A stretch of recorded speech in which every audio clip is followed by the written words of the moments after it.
Georgia Scarlett, Sandals environmental manager, underscored the importance of understanding sharks' role in the ecosystem and the harmful impact of finning, urging everyone to avoid harmful practices and respect these remarkable creatures.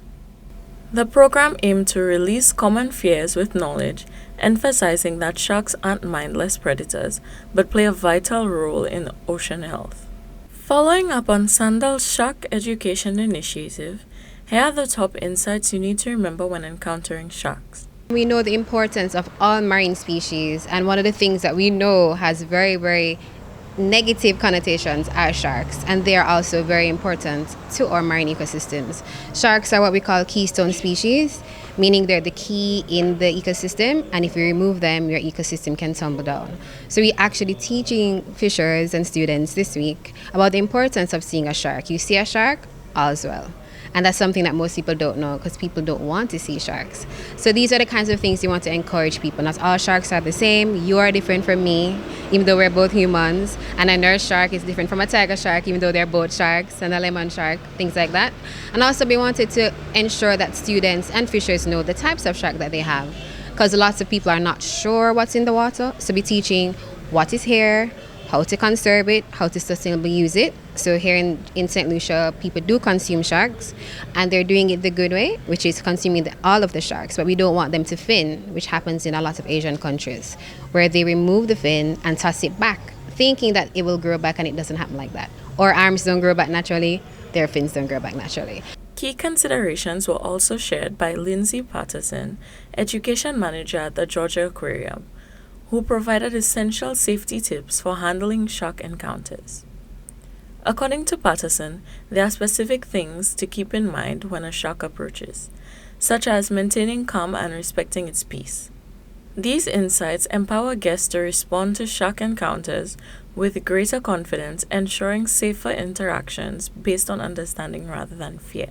If you are engaging with a shark, or if there's a shark that may be coming to engage with you, I would always focus on never having your back towards them. Sharks are innately ambush predators, and so what you would like to do is have your body and make eye contact with them at all times. Sounds like the first thing you would want to do is like, you would not want to run away and do a lot of splashing. Sharks, they like to go after their easiest meal, right? And so if a fish is trying to remove itself from a predator, the first thing it's going to do is move around in the water very quickly, right? So the best thing you could do is you could have your body facing the shark at all times, remain eye contact as if I see you, you see me, and you also want to become calm because you don't want to mimic a fish.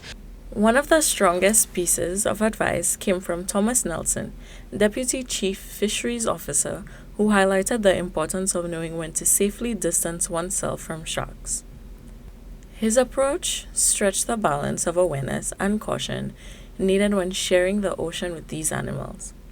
Recognizing their behavior and avoiding provocation can be the key to peaceful coexistence, particularly in shark-rich waters like those around St. Lucia. Do you want to lose a fish?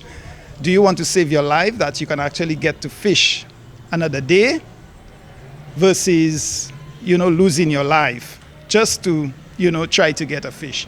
So at the end of the day, you really have to know the environment. You really have to assess the situation and decide whether or not you're going to retreat at this point in time or find a more ideal location, because it may have just been a situation where this was the feeding time for the shark.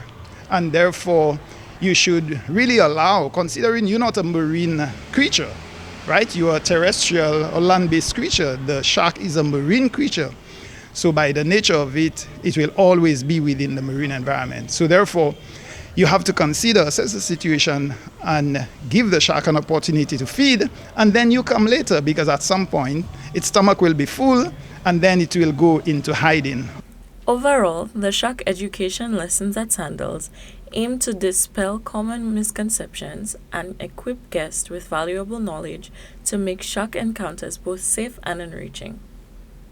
By emphasizing sharks' ecological significance, practical safety practices, and a respect-driven approach, the initiative turned anxiety into appreciation, fostering a more informed and responsible attitude towards sharks among those exploring St. Lucia's waters. For Choice News Now, I am Kenise Baptist.